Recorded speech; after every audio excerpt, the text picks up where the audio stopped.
यह लिपिड और प्रोटीन से बनी होती है। क्या बोला कि प्लाज्मा झिल्ली कोशिका जो है, प्लाज्मा झिल्ली जो है वो कोशिका को चारों ओर से घेरने वाली। हेलो प्यारे साथियों, नमस्कार। आप सभी को फिर से एक बार हमारे YouTube channel study hub basic classes में स्वागत है। प्यारे साथियों, आज के इस वीडियो में हम लोग बीएससी फर्स्ट सेमेस्टर जियोलॉजी का very short type question answer करने वाले हैं, है ना।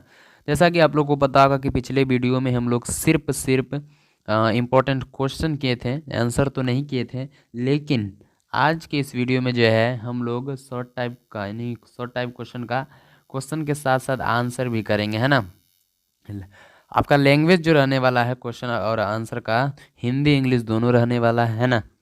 तो चलिए हम लोग शुरू करते हैं। दोस्तों, हमारा पहला क्वेश्चन है एक्सप्लेन मोनोहाइब्रिड क्रॉस, यानी हिंदी में बात करें तो एकांकी संकरण की व्याख्या करें। इसका आंसर हो जाता है a monohybrid cross is a genetics cross that studies the inheritance of one single trait between two parents, है ना।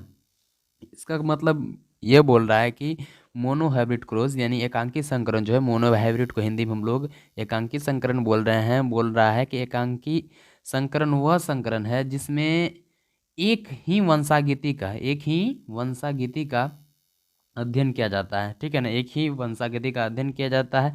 वही अगर एग्जाम्पल की बात करें कि टॉल, यानी टॉल मतलब क्या होता है, लंबा होता है, ठीक है। टॉल मतलब लंबा होता है, उसके लिए डबल टी। वही ड्रॉफ्ट का मतलब बोले तो ड्रॉफ्ट का मतलब होता है बौना, है ना। ड्रॉफ्ट का मतलब होता है बौना, उसके लिए छोटी टी का यूज़ होता है। यानी उसका कहने का मतलब यहाँ हिंदी में समझिए कि एकांकी संकरण वह संकरण है जिसमें केवल एक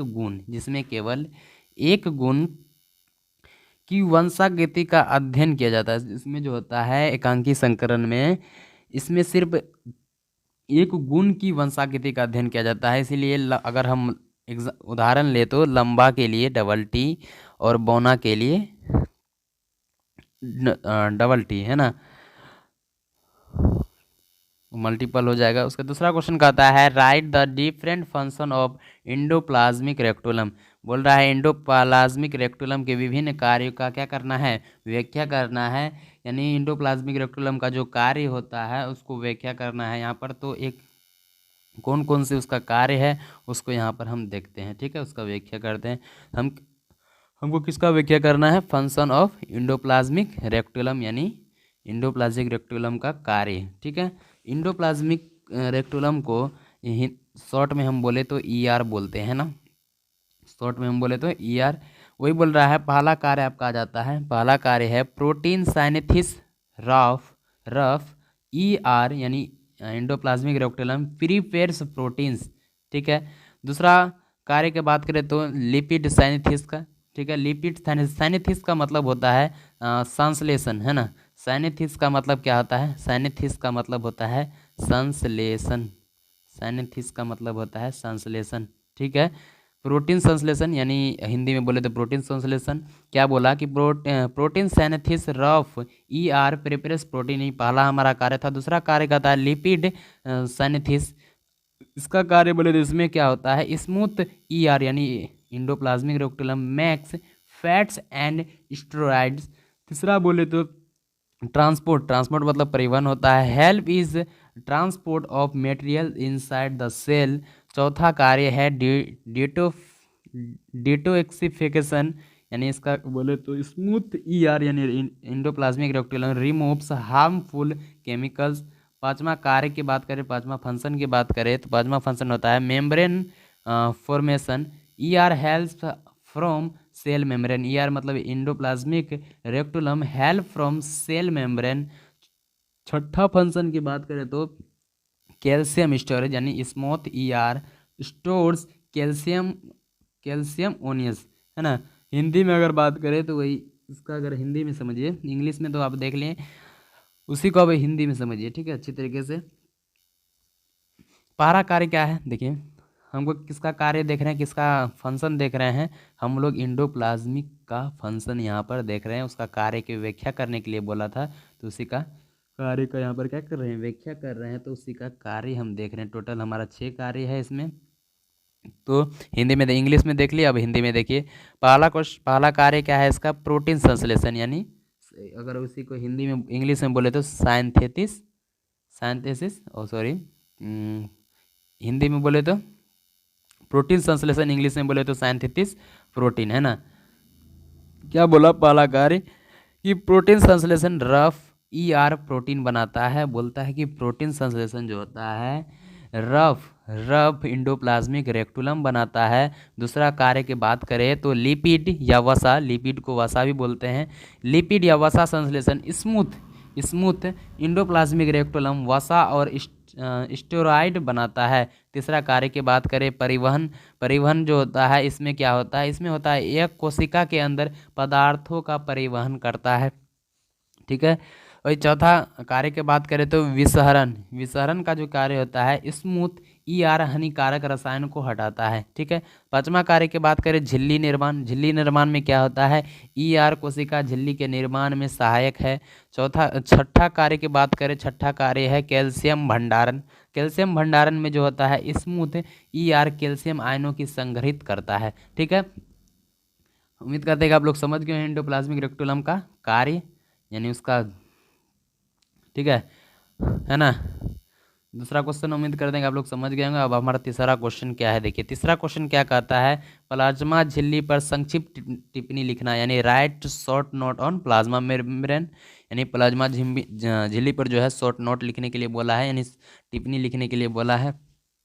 तो इसका आंसर देखिए क्या होता है, इसका आंसर है प्लाज्मा झिल्ली का, प्लाज्मा झिल्ली कोशिका को चारों ओर से घेरने वाली पतली लचीली एवं जीवित झिल्ली है। यह लिपिड और प्रोटीन से बनी होती है। क्या बोला कि प्लाज्मा झिल्ली कोशिका जो है, प्लाज्मा झिल्ली जो है वो कोशिका को चारों ओर से घेरने वाली पतली, कोशिका को जो होता है चारों ओर से घेरने वाली पतली लचीली एवं जीवित झिल्ली है, ठीक है, प्लाज्मा झिल्ली। उसके बाद है यह लिपिड और प्रोटीन से बनी होती है, प्लाज्मा झिल्ली जो होता है लिपिड और प्रोटीन से बना होता है। उसके बाद है तथा अर्ध अर्ध प्रागम्य होती है, तथा क्या होता है यह अर्ध प्रागम्य होता है। यह कोशिका की रक्षा करती है और पदार्थों के आदान प्रदान में सहायता करती है। प्लाज्मा झिल्ली जो होता है क्या क्या करता है, प्लाज्मा झिल्ली जो होता है चारों ओर घेरने वाली पतली क्या है, लचीली एवं जीवित झिल्ली है, ठीक है। उसके बाद जो होता है प्लाज्मा झिल्ली जो होता है लिपिड और प्रोटीन से बनी होती है। उसके बाद प्लाज्मा झिल्ली जो होता है अर्ध प्रागम्य भी होता है। यह कोशिका की रक्षा करती है, प्लाज्मा झिल्ली जो होता है कोशिका की रक्षा करती है और पदार्थ के आदान प्रदान में सहायक करती है, ठीक है। ये इसका आंसर था। इंग्लिश में भी देख लीजिए, इंग्लिश में इसका आंसर है the plasma membrane is the thin flexible living boundary the that surrounds the cell. It is made of lipids and protein and is selectively permeable allowing some substance to pass will restoring other the protect the cell and helps in the exchange of material। Hindi में आप लोग इसको समझ ही गए होंगे अच्छे तरीके से कि प्लाज्मा झिल्ली क्या होता है। प्लाज्मा झिल्ली जो होता है कोशिका के चारों ओर घेरने वाली पतली क्या है, लचीली एवं जीवित झिल्ली है। प्लाज्मा झिल्ली जो होता है लिपिड और प्रोटीन से बना होता है तथा यह अर्ध प्रागम्य होता है और प्लाज्मा झिल्ली कोशिका का क्या करता है, रक्षा करता है और पदार्थों का आदान प्रदान में सहायक करता है। उम्मीद करते हैं कि आप लोग प्लाज्मा झिल्ली के बारे में जान गए होंगे और इसका आंसर जो है एग्जाम हॉल में अच्छी तरीके से लिख देंगे। 14 क्वेश्चन क्या कहता है, explain the genic balance theory, यानी जीनिक संतुलन सिद्धांत का क्या करना है, व्याख्या करना है। तो आप लोग चलिए देखते हैं उसका व्याख्या यानी उसका सिद्धांत देखते हैं। जीनिक संतुलन का सिद्धांत क्या है।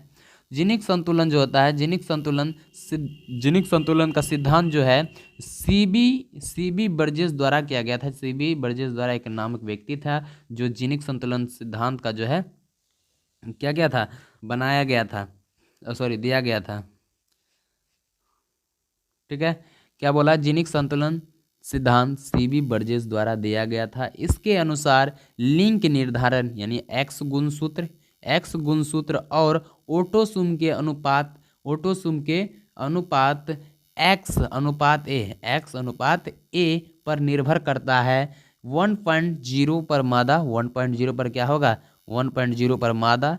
उसके बाद 0.5 पर जो होता है नर तथा बीज के अनुपात पर इंटरसेक्स बनाता है। यह सिद्धांत मुख्य रूप से क्या होता है, ड्रोसोफिला में लागू होता है, ठीक है। जीनिक संतुलन आप जनिक संतुलन सिद्धांत का समझ गए होंगे। ठीक है, उम्मीद है कि। पांचवा क्वेश्चन क्या कहता है, देखिए, right A short note on electron transport chain, यानी इलेक्ट्रॉन परिवहन श्रृंखला पर संक्षिप्त टिप्पणी करना है। ठीक है, तो चलिए हम लोग देखते हैं इलेक्ट्रॉन परिवहन श्रृंखला, संक्षिप्त टिप्पणी करते हैं। तो इलेक्ट्रॉन परिवहन श्रृंखला जो होता है माइटोकॉन्ड्रिया के आंतरिक झिल्ली पर स्थित प्रोटीन वाहक की एक श्रृंखला है। जो इलेक्ट्रॉन परिवहन श्रृंखला है, ये जो होता है इलेक्ट्रॉन परिवहन श्रृंखला माइटोकॉन्ड्रिया के आंतरिक झिल्ली पर क्या करता है, स्थित प्रोटीन वाहकों की एक श्रृंखला है।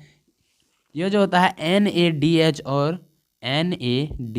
और FADH2 से इलेक्ट्रॉन इन वाहकों के माध्यम से गुजरता है। ठीक है, इस प्रक्रिया में निकली ऊर्जा से प्रोटीन पंप होते हैं और अंत में ATP का निर्माण होता है। ठीक है, ATP का निर्माण कैसे होता है ये भी समझ गए होंगे आप लोग। ठीक है, हमारा टोटल जो है 5 क्वेश्चन था। ठीक है, टोटल हमारा कितना क्वेश्चन था, 5 क्वेश्चन था, जिसका हम लोगों ने अच्छे तरीके से क्वेश्चन के साथ साथ आंसर भी किया। हमारा जो था हिंदी इंग्लिश दोनों था। ठीक है, हाँ, अगर आप लोग को नोट्स चाहिए हो इसका, तो उसके लिए आप लोग को एक बैच ज्वाइन करना होगा, जिसका प्राइस जो है 51 रुपीज़ रखा गया है। ठीक है, टारगेट बैच है। ठीक है, ठीक है, पर्सनली जोलॉजी के स्टूडेंट के लिए जो एक बैच बनाया गया जिसका नाम है टारगेट बैच, जिसका प्राइस 51 रुपीज़ रखा गया। अगर आप लोग को इस कोर्स को लेना है तो 6299234975 पर व्हाट्सएप SMS कीजिएगा। ठीक है, और इस बैच में जो है आप लोग को सिर्फ क्वेश्चन आंसर कराया जाता है। और ठीक है, मिलते हैं अगले वीडियो में।